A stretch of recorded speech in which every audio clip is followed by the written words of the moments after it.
This severely complicates matters, Colton said, looking defeated. Mirren had finished giving her report to Colton, Julio, and Teresa.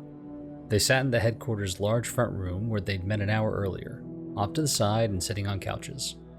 That, it turned out, had been a blessing, as it prevented the three leaders of the mining company from collapsing upon hearing the news.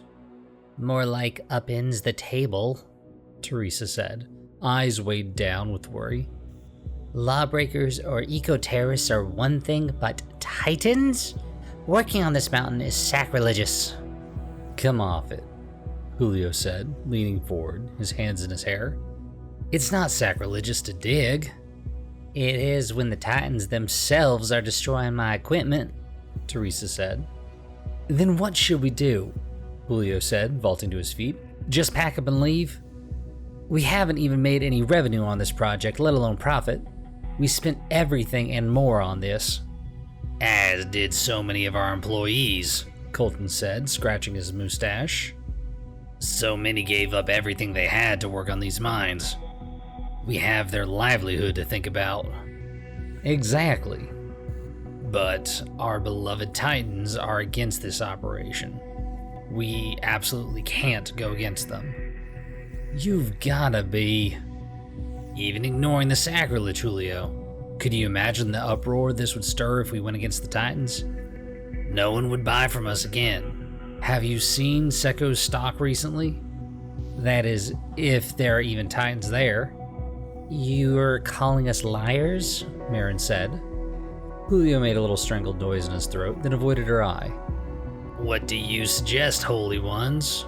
Colton asked. Mirren took a deep breath, formed a fist, then flexed her fingers.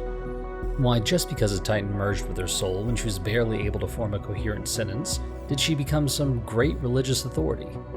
Wielders held no greater or lesser moral high ground than an average citizen. Wielders lied, cheated, stole, and especially killed more than likely with greater frequency than non-wielders. Yet they were semi-divine religious authorities who could sway public perception with the snap of a finger. It was ridiculous, but it was how people saw wielders. No matter how many times Mirren pleaded for people to stop because she wasn't divine or better than them, they always took it as her being modest and praised her more. And Mirren really didn't want to answer. At least she didn't want to be the one to tell Colton the answer, because there was only one correct solution to deal with the issue, one that she despised. Mav, however, was leaning forwards, elbows on his knees, head resting on his interlocking fingers, eyes lost and confused. Mirren had never seen him think this much before.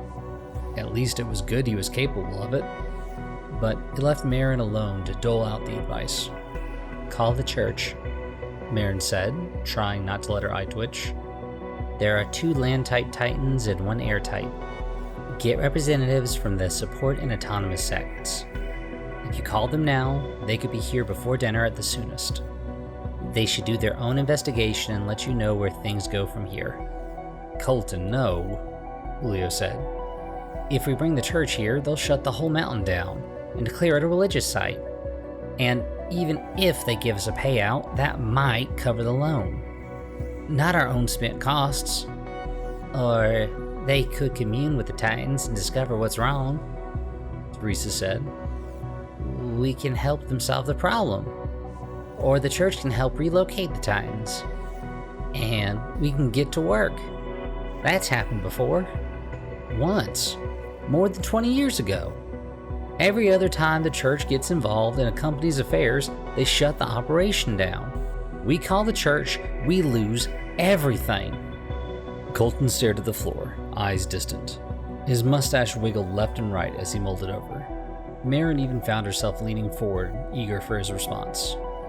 You don't know that, Julio, Colton sighed. Worried lines etched on his face. I'll contact the supporters and autonomous sects. We'll pause all operations till then. Julio's nostrils flared. For a second, he looked ready to curse Colton out. Then Julio stormed away, slamming the headquarters front door behind him as he left them in silence.